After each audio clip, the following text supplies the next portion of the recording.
صدیوں پہلے کی بات ہے کہ ملک یمن پر ایک بادشاہ حکومت کرتا تھا۔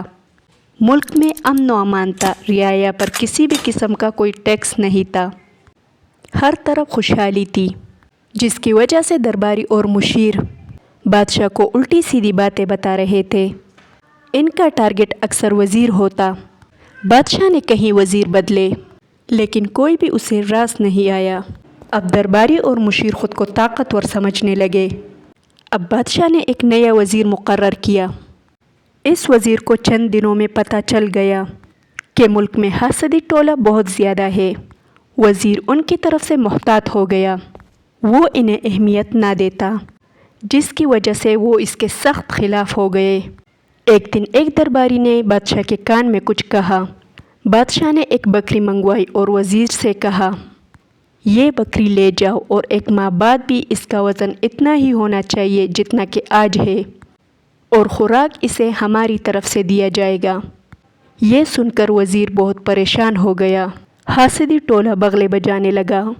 وزیر بکری لے کر اپنے گھر چلا گیا اور سوچ وچار کرنے لگا۔ آخر ایک ترکیب اس کے ذہن میں آ گئی، اس پر عمل کرنے لگا۔ ایک ماہ بعد بادشاہ نے بکری منگوائی۔ بکری کا وزن تولا گیا، اس کا وزن اتنا ہی تھا جتنا ایک ماہ پہلے تھا۔ بادشاہ اور حاسدی ٹولہ حیران رہ گئے۔ بادشاہ نے پوچھا کہ ایسی کیا ترکیب کی گئی کہ اس کا وزن نہ بڑھا اور نہ ہی گھٹا؟ وزیر نے عرض کیا، عالی جہاں، اچھی خوراک کی وجہ سے اس کا موٹا ہونا فطری تھا۔ میں خوراک کے بعد اسے شیر کے سامنے باندھ دیتا، جس کے خوف سے اس کا خون خشک ہوتا۔ بادشاہ یہ ترکیب سن کر بہت خوش ہوا، اسے انعام و کرام سے نوازا گیا۔ اب حاسد اور بھی دشمن ہو گئے۔ وہ کسی موقع کی تاک میں تھے تاکہ وزیر سے بدلہ لیا جا سکے، اور یہ موقع انہیں جلد ہی مل گیا۔ بدقسمتی سے کچھ عرصہ بعد ملک میں سیلاب آ گیا، ہزاروں مکانات اور فصلیں تباہ ہو گئی۔ بادشاہ نے وزیر کی ڈیوٹی لگائی کہ عوام کی داد رسی کی جائے۔ وزیر نے فی کس دیناروں کے علاوہ قرضے بھی دیے، اور قرضہ دیتے وقت ان کے کان میں کچھ کہا۔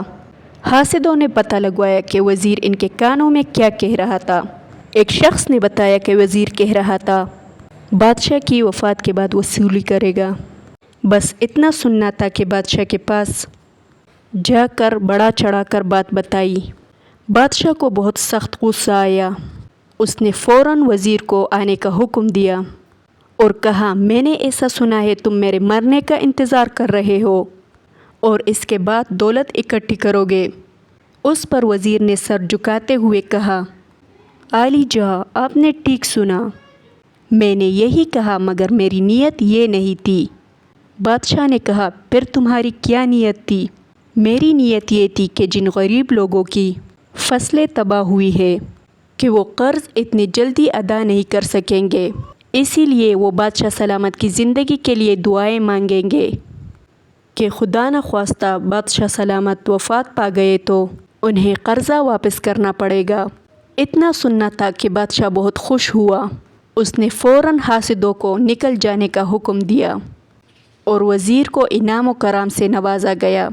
پھر درباریوں کی طرف دیکھتے ہوئے بادشاہ نے کہا، ان حاسدوں کے کہنے پر اگر وزیر کو سزا دیتا تو زندگی بھر افسوس رہتا۔